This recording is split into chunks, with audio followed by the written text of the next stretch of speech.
All right. I was hoping to take a few minutes and just talk a little bit about your journey from education to professional a little bit. Um, Sure. just especially when it comes to women and people in general trying to figure it out. Can you tell me a little bit about just, for instance, just getting started, getting accepted into Eastern University? Mhm. Sure. So what I'm going to do, I'm going to backtrack and say that fear drove me quite a bit in my journey. Hmm. I was afraid I wasn't smart enough to get into Eastern. I was afraid I wasn't smart enough to transfer to Michigan State. Didn't think I acquired everything I needed to get to Atlanta. Definitely didn't think I was smart enough to go to Boston University. So fear was this narrative that had been taught to me as an African American woman forever. So my journey to Eastern Michigan University started from getting accepted into what's called the SIP program. I'm not sure if it's still there, but the Summer Incentive Program. Basically, it was for African American students, minority students who didn't get into the university the general way. And I was one of those students. So you went over the summer and you took some courses, stayed in the dorm, and you were then admitted. And that was an amazing experience. I have friends to this day now that I met from that program, but it really launched it. Getting into Eastern Michigan University also was a painful experience because I learned some pretty harsh lessons about the professors, what my role was as a student, things of that nature.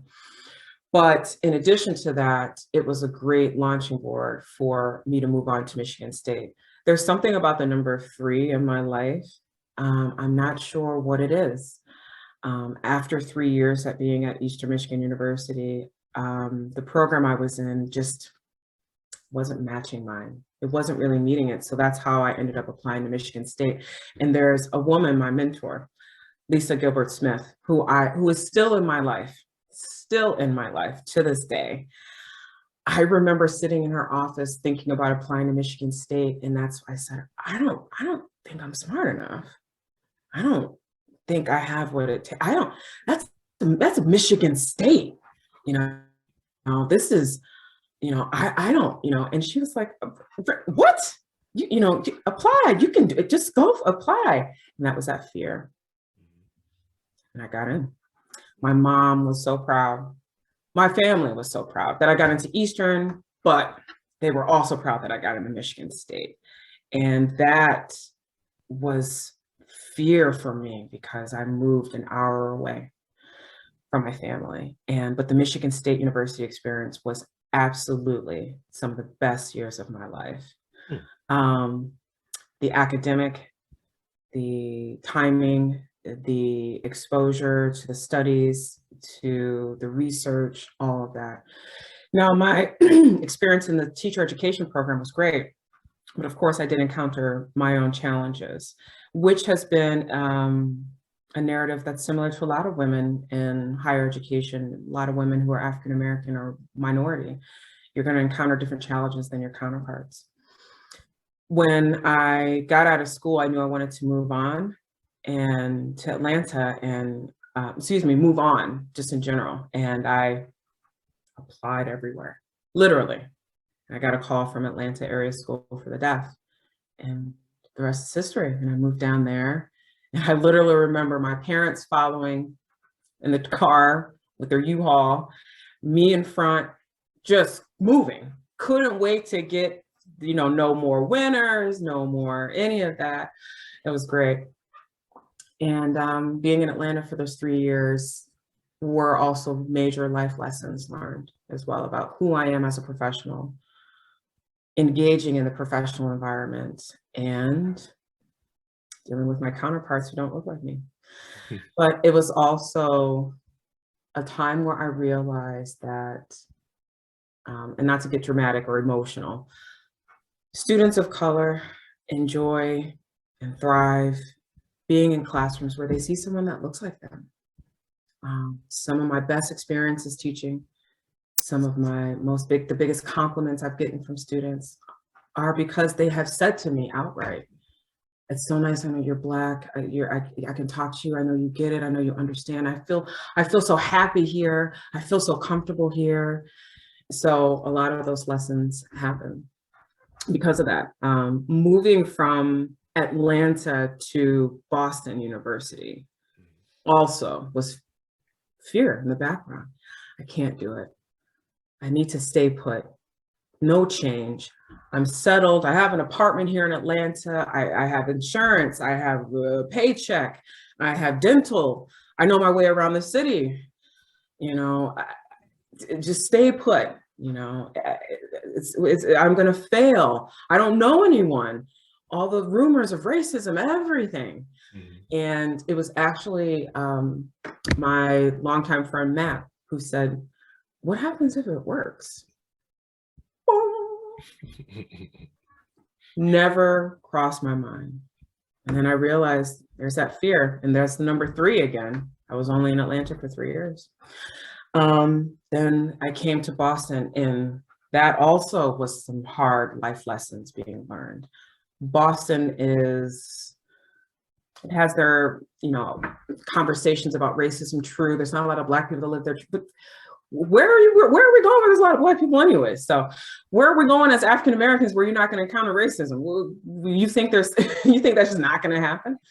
But that university, meeting Professor Rosamina Indrazano, meeting Professor Parator, Jeannie Parator, these were some power players in the world of education that I read their research, I quoted their research.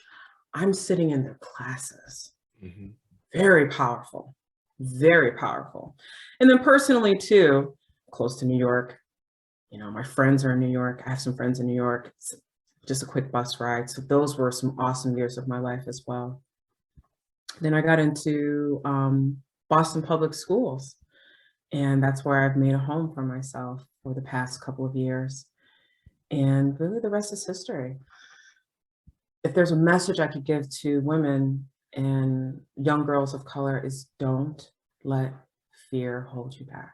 It sounds something like your parents say, your aunts say, your cousins say, whatever, but don't let it hold you back. You are smarter than you realize.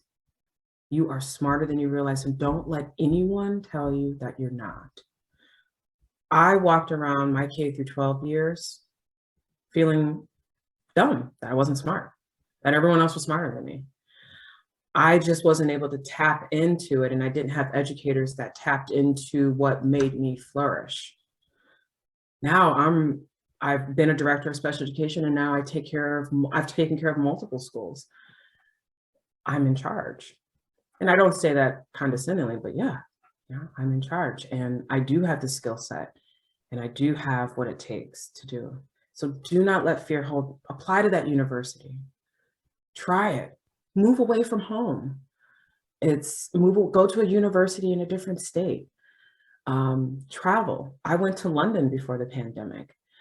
Never thought I would go international. Best experience. One of the best experiences of my life was going to London, and made me know that there are other things out there in this world, other places to possibly live and consider living in this world. Mm-hmm. So that would be my message. And also for my students who have special education needs or worries with their reading or their writing or their math, keep going, keep trying, keep practicing.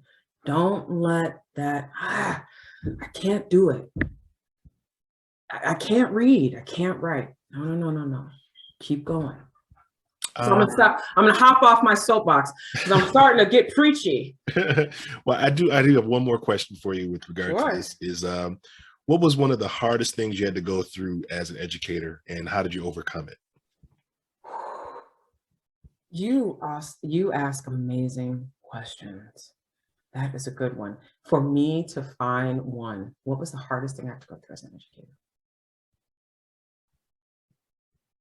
Accepting that the relationships really are key with your students. To get them to trust you, to show their areas of weakness and to be vulnerable with you is it's priceless and it can't really be touched. When you get into that space with a student, you take advantage of that moment and live there and help pull them forward so they feel confident and comfortable with themselves. The hardest lesson too was acknowledging that also that not everyone is in the field for the right reasons, which is any field, but you are more of a role model. I am more of a role model than I realize. They are following you. They are listening to you. They do take things to heart. So you have to be very careful with those relationships you're building with students. Yeah. Okay. Well, I appreciate the very good and thoughtful answer. Hope it was good. Yes, yes, it was. All right. Well, I appreciate your time this morning. Thank you. Thank you for once again for speaking with me. Absolutely. It's been wonderful. I look forward to next time.